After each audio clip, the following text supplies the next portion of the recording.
الرحمن الرحیم الصلاۃ والسلام علیک یا سیدی یا رسول اللہ وعلی آلک وصحابک یا حبیب اللہ۔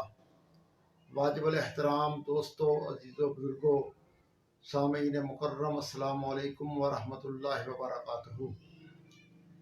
ہماری خوش بختی اور خوش نصیبی کہ اللہ رب العزت نے ہمیں زندگی میں ایک مرتبہ پھر ماہ رمضان المبارک کے پرنور لمحات عطا فرمائے ہیں۔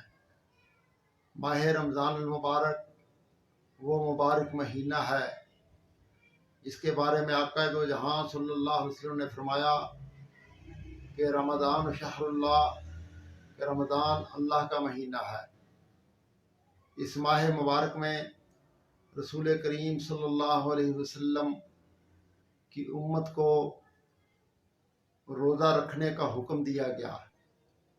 تو قرآن مجید فرقان حمید فرماتا ہے کہ یا ایھا الذین آمنوا کتب علیکم الصیام کما کتب علی الذین من قبلکم لعلکم تتقون، کہ اے ایمان والو، تم پر روزے فرض کیے گئے جیسا کہ تم سے پہلے لوگوں پر روزے فرض کیے گئے تھے۔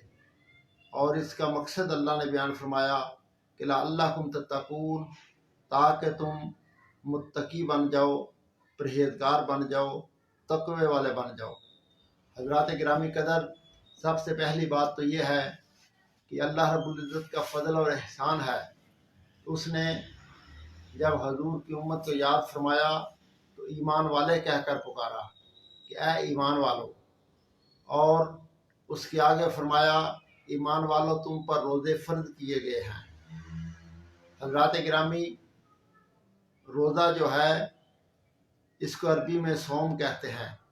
صوم کا معنی ہے رکنا، کہ اللہ کے حکم سے کھانے پینے سے رک جانا۔ اور پھر قرآن نے یہ بھی فرمایا کہ یہ روزے کا حکم صرف تمہیں ہی نہیں دیا گیا بلکہ تم سے پہلے جو لوگ تھے انہیں بھی روزہ رکھنے کا حکم دیا گیا تھا۔ آگے قرآن مقصد بیان فرماتا ہے کہ روزہ کا مقصد کیا ہے، کہ لعلکم تتقون، تاکہ تم متقی بن جاؤ، پرہیزگار بن جاؤ، تقوی والے بن جاؤ۔ حضرات گرامی قدر، اس سے آگے یہ غور کریں کہ جو روزہ رکھتا ہے اس کو انعام کیا ملتا ہے، اس کو صلہ کیا ملتا ہے۔ فرمایا کہ روزہ جو ہے یہ تقوی پیدا کرتا ہے۔ روزے کی برکت سے بندہ متقی بن جاتا ہے، روزہ رکھنے کی وجہ سے پرہیزگار بن جاتا ہے۔ اب غور فرمائیں کہ ایک ہے روزہ رکھنا کہ کھانا پینا چھوڑ دینا، ایک ہے روزے کے تمام جو انوار و تجلیات ہیں وہ حاصل کرنا، یعنی کہ روزہ کے باطنی آداب جو ہیں ان کو بھی پیش نظر رکھنا، کہ روزہ رکھ کر جھوٹ نہیں بولنا، روزہ رکھ کے کسی کا حق غصب نہیں کرنا، روزہ رکھ کے کسی کو تکلیف نہیں دینی، روزہ رکھ کے غیبت نہیں کرنی، روزہ رکھ کے کسی کو ہاتھ کے ساتھ تکلیف نہیں دینی۔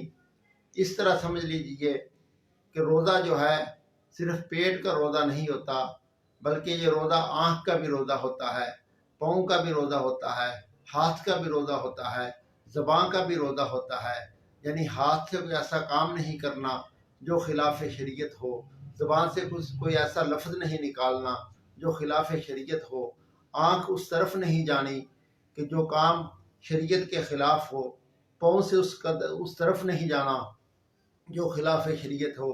جو اس قسم کا روزہ رکھ لیتا ہے وہ اس کے یہ نتائج پیدا ہوتے ہیں، برکت سے متقی ہوتا ہے، پرہیزگار ہوتا ہے۔